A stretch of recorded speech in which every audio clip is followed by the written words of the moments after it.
If you have 2 Kodo Beasts, you can afford to, devour 1 or 2 units at the same time.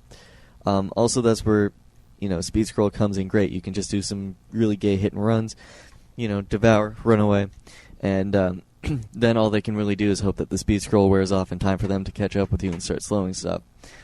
So, really, the one thing, in a long-term battle, like the last battle there, except with better positioning and more units, really, you just want to devour the Spellbreakers first. You want to be using your Purge on the summons.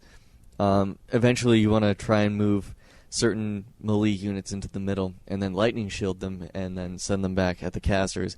Generally, people do this with the Tauren Chieftain. It works better if you go Stomp, because then they can't move, and then you can ensnare around him. Sure, it kind of screws over your hero, but it screws their units over a lot more. So, if you do that, you're pretty much guaranteed a win. The only thing that you really have to worry about is keeping a whole bunch of grunts with you, just in case that you don't have enough Kodo Beasts to devour all of their breakers, and the fact that they can always just keep producing breakers and try and do the hit and run thing, which is kind of gay. But as an Orc player, you want to keep pressure on them early game. You want to stop them from getting level 3, because that way, if they do get to level 3, you spend so many more purges just trying to get those stupid water elementals down. And especially early game when you have to counter, the Quill Beast and the water elementals, it's really, really hard to counter both of them at the same time. Because, sure, Quill Beasts only take 1 purge to get rid of, but you also have to spend 2 more on the water elementals, which, if they do hit level 3, when you hit level 2, you're screwed because you can only pump out 1 shaman at a time. So, you're better off just purging the 1 Quill Beast and then trying to devour the water elemental. And if they do have breakers and sorcerers with them, which generally they're only going to have the sorcerers with them at the time, if they do get 1 breaker, it really screws you over, because then they can go straight for your shaman, and then you're really out of your purge ability. Also, you really want to watch how many purges that you have in your army, I guess. So you want to watch that your shaman's mana is decently high. Otherwise, you really don't want to be using the Lightning Shield. You want to make sure that you can stop their units from running away if you have to, and you can dispel their stupid casters, or their stupid summons. Stupid summons. So pretty much, that's how you manipulate the strategy. Really, just one thing is to keep your Kodo Beasts in good positioning, and to make sure that you devour the Spellbreakers first, because they will rip the crap out of your raiders. And, if they're a general human player, they're going to focus fire on your grunts anyways. So always keep 1 or 2 of those with you, and then you should be pretty good to use this strategy. As you can see, it kind of fends off the tower push, but it wasn't that great of a tower push, because it kind of got interrupted. And that's one thing to do, is if you're putting a whole bunch of pressure on the human player, it's really easy to catch them, in transit to your base. And that's always a good thing to do, because this way you can pick off 1 or 2 peasants, which means they have less repair in their army with them, and they can't get towers up as fast. Hold on, I'm taking a sip of some Coca-Cola. Yummy caffeine. And so yeah, you really want to make sure that you can catch them in transit if they're going to tower your base.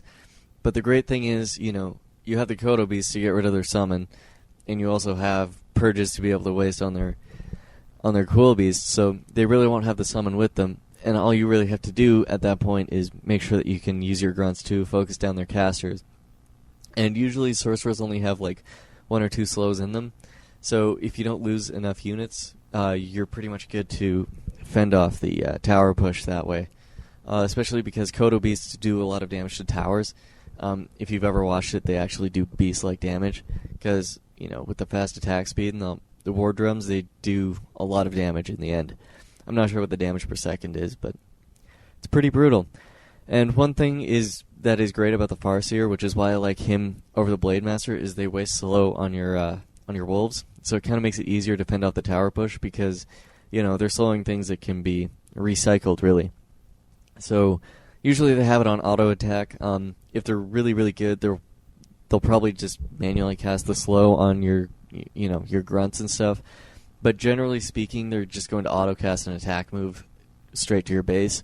So if you interrupt them in transit, you're wasting a whole bunch of their slows on your I guess shadow wolves. I'm not sure. No, you wouldn't have shadow wolves by then.